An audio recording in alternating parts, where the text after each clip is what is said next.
Graça e paz que vem do Senhor Jesus. Continuando o nosso estudo da Epístola aos Hebreus, vamos analisar hoje o capítulo de número 12, versículos 18 até 29. Faça a leitura da passagem.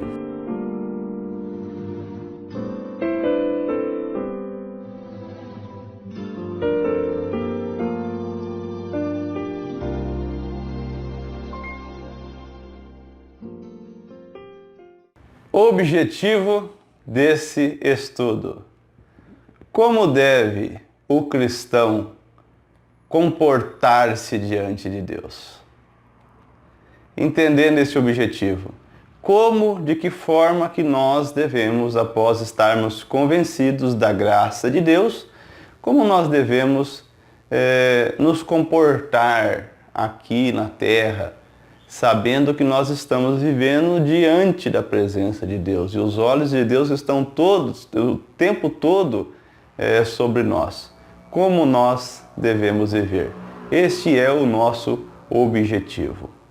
O versículo 18 do capítulo 12 começa dizendo que nós não temos chegado ao fogo palpável e ardente, à escuridão e às trevas e à tempestade e ao clangor da trombeta e ao som de palavras tais que quantos o ouviram suplicaram que não se falasse mais, pois já não suportavam o que lhes era ordenado. Até um animal se tocar um monte será apedrejado. Bem, devemos sempre nos lembrar.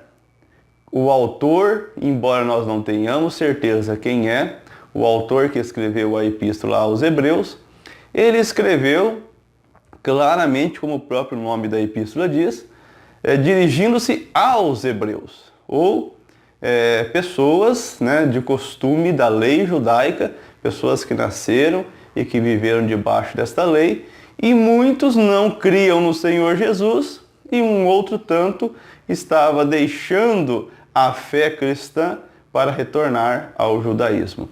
Ele já começa dizendo, relembrando os acontecimentos de Êxodo 19, o dia em que Deus deu a lei no Sinai e que as pessoas ficavam dizendo: ora Moisés, por que Deus pode falar com você e conosco não? Queremos que Deus fale conosco também. E quando aconteceu todos os eventos citados aqui pelo autor lá no monte, eles correram, e eles não quiseram nem mais ficar na presença de Deus. A presença de Deus na terra causou um medo enorme à face daquelas pessoas. Então ele continua dizendo que de tal modo era horrível o espetáculo que Moisés disse: sinto-me aterrado e trêmulo. Mas por que ele escreve isso? Lembrando a lei que eles tanto amavam, a lei que eles tanto queriam viver por ela, as situações em que ela foi dada. Por que o autor lembra isso? Para nos lembrar: vocês têm chegado ao Monte Sião, e à cidade do Deus vivo, a Jerusalém celestial, e a incontáveis hostes de anjos, e a universal assembleia e igreja dos primogênitos arrolados nos céus, e a Deus, o juiz de todos, e aos espíritos dos justos e aperfeiçoados, e a Jesus, o mediador da nova aliança, e ao sangue da aspersão que fala coisas superiores ao que fala o próprio Abel. Bem, vamos começar por Sião. Sião é um outro nome dado para, por um tempo, se referir a Jerusalém terrestre, como quando se refere no Velho Testamento às portas de Sião.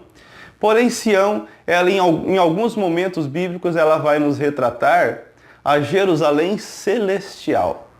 Então, tanto é um termo para diferenciar a Jerusalém, os planos de Deus para seu povo na terra, como a Jerusalém celestial.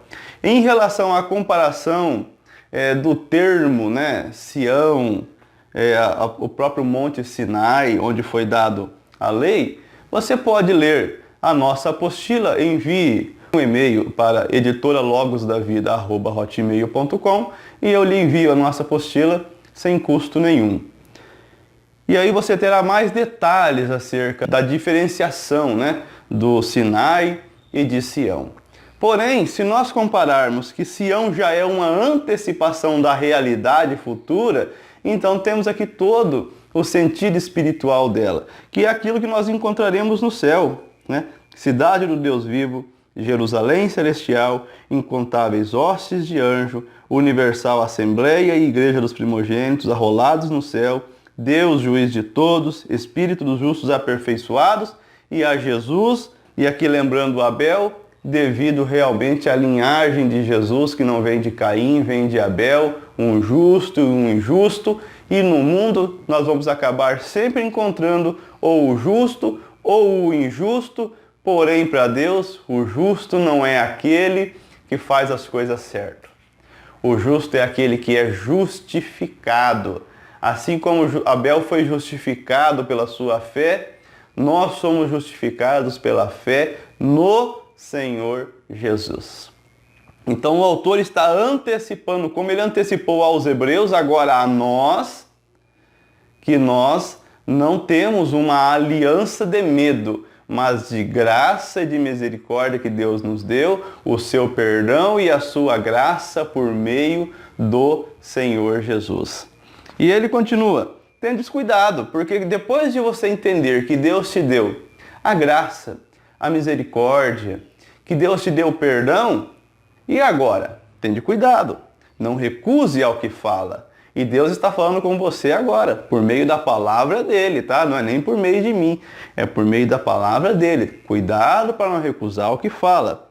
Se não escaparam aqueles que recusaram ouvir quem divinamente os advertia sobre a terra, fazendo esta alusão a Moisés, à lei, a todo o tempo judaico, muito menos nós, os que nos desviamos daquele que dos céus adverte, aquele cuja voz abalou então a terra, agora, porém, ele promete dizendo, e aí o autor vai citar a profecia do profeta, ainda uma vez por todas farei abalar, não só a terra, mas também o céu.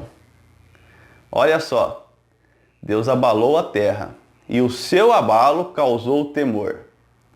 Agora, ele promete que vai abalar os céus. É um poder. E eu não estou aqui nesse estudo querendo me atentar ao aspecto da profecia e o significado da profecia.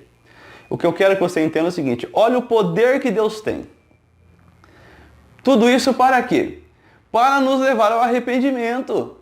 Deus não está mostrando a sua glória para nos condenar. Deus está mostrando a sua glória para nos salvar, para que nós venhamos a nos arrepender, a clamarmos o perdão dele, a dobrarmos os nossos joelhos e a pedirmos perdão dos nossos pecados. E aí então, ora esta palavra, ainda uma vez por todas, significa a remoção dessas coisas abaladas, como tinham sido feitas, para que as coisas que não são abaladas permaneçam. E agora que nós compreendemos que muito maior é a graça que a lei, que muito maior é o resultado da entrega do Filho de Deus por nós, que verteu o seu sangue na cruz para nos dar perdão. E agora que nós estamos não diante da lei, mas diante da graça de Deus, diante da Sião celestial. E agora? E agora? Agora, nós que recebemos um reino inabalável, retenhamos a graça, pela qual sirvamos a Deus de modo agradável, com reverência e santo temor, porque o nosso Deus é fogo consumidor. Assim é que deve viver os filhos de Deus. Como? Retendo a graça, porque a graça foi entregue pelo Senhor Jesus. Ele é a simbologia dessa Sião celestial. Então agora nós temos que reter esta graça e servir a Deus de modo agradável, com reverência e santo temor, porque com Deus não se brinca. Deus é fogo consumidor. Ele é amor, mas é justiça também. Que nós não venhamos a brincar com a justiça dele. Este foi mais um momento aprendendo o Evangelho verdadeiro. Eu sou o Mário Biolada, aguardo você para nós continuarmos a partir do capítulo 13, a Epístola aos Hebreus. Até mais.